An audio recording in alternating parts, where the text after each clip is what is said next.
Hello, good morning, and welcome to my YouTube channel. My name is Olasumbo Atuta.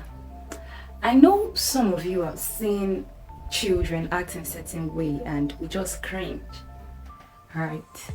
And then we say things like, this mother did not do a good job, or the parent did not do a good job. What then is the right way to raise a child? Today we'll be discussing a topic: parenting in the face of declining social morals. But in reality, is the social moral in our society declining?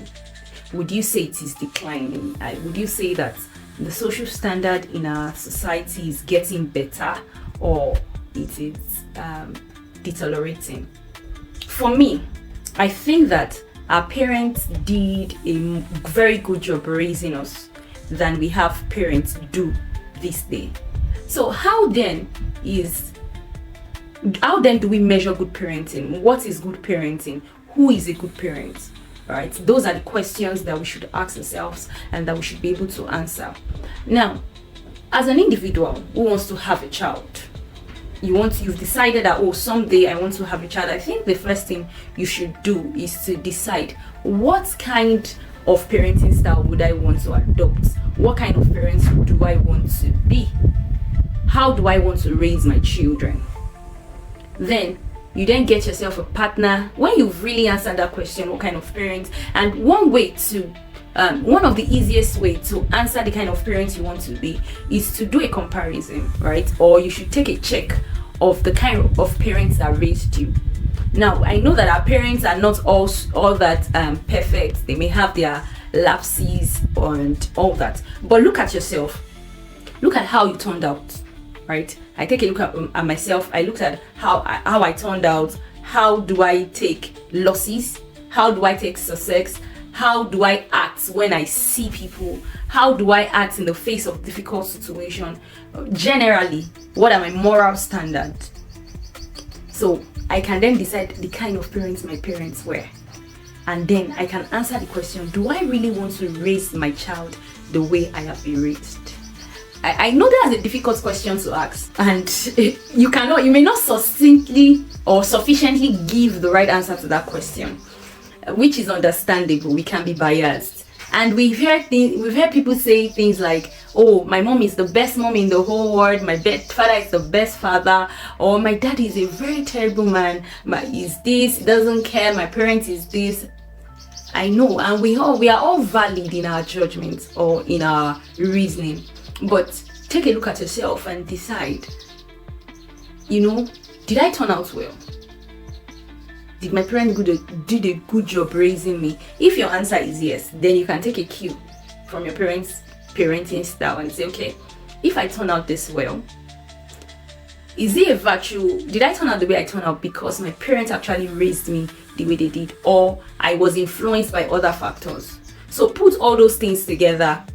You add it to the way you were raised, and you then decide, if I turn out the way I turned out, and I love the way I turned out. But honestly, you should be able to tell yourself the truth. You're not talking to somebody else. I said, ask yourself that question. If you're able to tell yourself the truth and you agree that yes, you really turned out well, you can decide that, okay, I need to remove this from my parents' parenting style and add this to my parents' parenting style. Then you decide, this is how I want to raise my child. And you can also decide, no, I don't like the way my parents raised me. They were too strict, they were too authoritative, and I would never raise my child that way. That's okay too. Then come up with ways in which you want to raise your child. But what would be a disaster is for you not to have any guiding principle, any guiding value as to how you want to raise your child. I know that the family as a unit is the most important unit of every society. Every society that you find dysfunction in this day is because the family is not functioning the way it should function. There's a dysfunction in the society, in the family as a unit. So we as individuals, especially young people who want to have children in the future, should one way or the other make a firm decision on what kind of parent you want to be and how you want to raise your child. For instance, I don't think that my children should have options when it comes to what they want to do or major decision in their life. I even think that when I'm raising my child from 0 to 5 years, you can't tell me what to eat. Maybe it will happen once in a while, but I would be the major decider of what you want to eat. I will be the major decision maker. I will tell you, okay, this is what we are eating today. I will not ask you what do you want to eat or what should we eat. So I will decide this is what we are eating, and we would enjoy it, and we'll all be fine. Maybe once in a while you get the privilege to do that, and you will understand that that is the privilege. And why do I think that way? It's not because I am wicked or I'm mean, or I don't want my children to have opinion or to give or to do what they like. It is because I think that when we allow children make little decisions such as that, they take it to the next level. Children don't understand how far. Neither do they understand limits.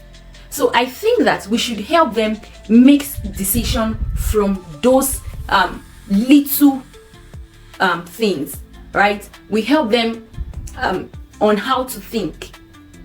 We don't necessarily tell them that this is what to do, and not teaching your children this is what to do, this is how to do them, is not necessarily maybe a bad thing or a good thing, right? It's just that they are neutral. But I put this to you that children don't take what you say word for word. They don't take it verbatim. They don't take it in like that.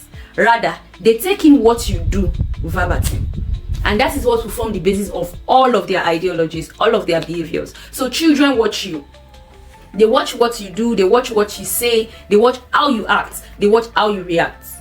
So a baby would cry because they want attention. And when they cry, they see that, oh, you give them attention, you quickly run to them. The next time when they want attention, rather than say it, they would cry. But if a child is crying, if that child can talk and can express themselves, right? And you ask, why are you crying? They say, oh, this is what they want. You should tell that child that next time you don't cry, you say what you want.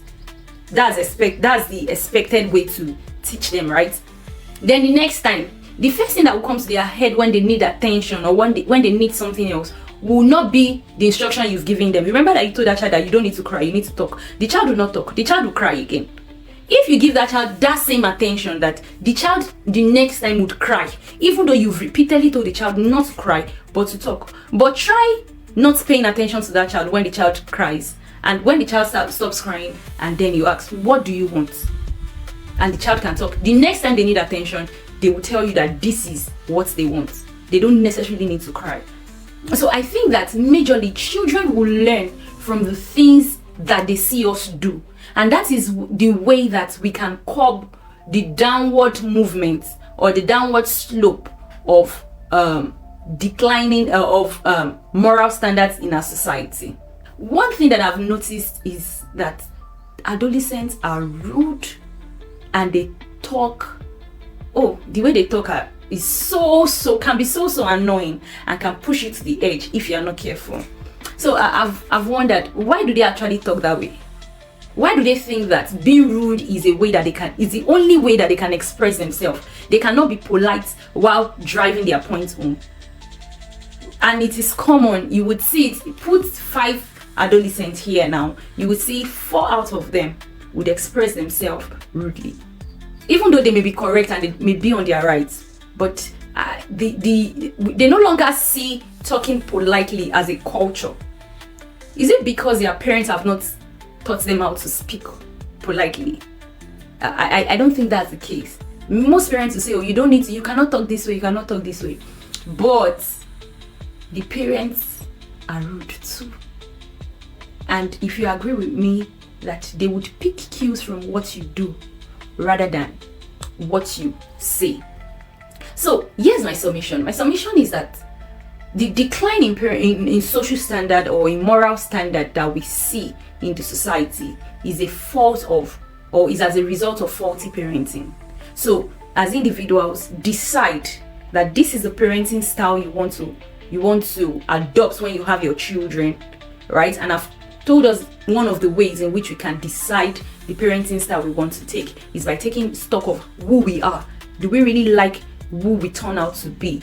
Then you can then maybe subtract or add to that. If you do like what you see, you can adopt how your parents trained. If you don't, you can adopt a new style altogether. Or even if you like what you see, you could look for a better, you could look for a better way of doing things, then fuse it into what your parents did and come up with a better outcome.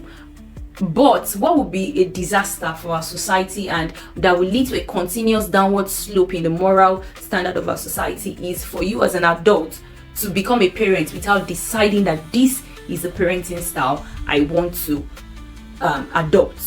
Right, so that'll be all for today. Don't forget to like, share, and turn on the notification button.